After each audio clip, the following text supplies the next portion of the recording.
la découverte d'importants gisements de pétrole et de gaz sur le territoire onshore et offshore, le pays fait l'objet de nombreux débats.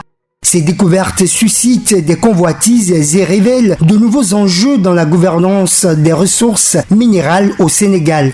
Le pays dispose dans son bassin sédimentaire d'un potentiel énorme qui peut transformer la structure de son économie. Jusque-là, le Sénégal n'a pas tiré suffisamment de profit parce que d'abord, nous ne sommes pas à un niveau de pays minier. Ce niveau se classifie sur la base de la contribution de ce secteur dans l'économie, que ce soit le PIB, les emplois et les exportations. Donc cela reste encore marginal. Mais toujours est-il que les ressources commencent à être exploitées de façon un peu plus intense avec les nouvelles découvertes de gaz et de pétrole par-ci, par-là. Donc je crois que d'ici quelques années, le Sénégal pourra se hisser au rang des pays appelés riches en ressources naturelles. En termes de PIB, c'est encore marginal. En termes d'emploi, c'est moins de 2%. En termes d'exportation, c'est un peu plus élevé, on va jusqu'à 26%. Mais sur les autres secteurs, j'avoue qu'il n'y a pas une contribution assez significative pour le moment du secteur dans l'économie du Sénégal. Il y a eu de nouvelles découvertes, il y a eu de nouveaux permis qui ont été attribués à des investisseurs qui, naturellement, d'ici quelques années, pourront effectivement hisser la contribution de ce secteur-là dans l'économie. Au Sénégal, le secteur minier est exploré depuis plusieurs années avec l'octroi de plus de 202 titres miniers en 2014. L'apport de ce secteur dans l'économie nationale, notamment en termes de revenus, reste faible. Un rapport de l'Inspection générale d'État IGE de 2014 comptait seulement 14 milliards de francs CFA de bénéfices perçus par l'État du Sénégal sur une période de 15 ans. Les opportunités commerciales, il y en a eu.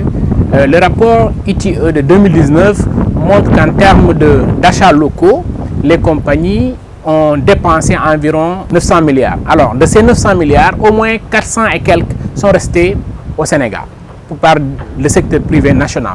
Donc, ce qui fait que ça, c'est une contribution au moins qui a permis aux autres acteurs de l'économie de pouvoir tirer profit de ce secteur-là. Ensuite, en termes de bénéfices, l'État du Sénégal a mobilisé environ plus de 130 milliards dans le secteur minier tout simplement. Donc ça aussi, c'est essentiel.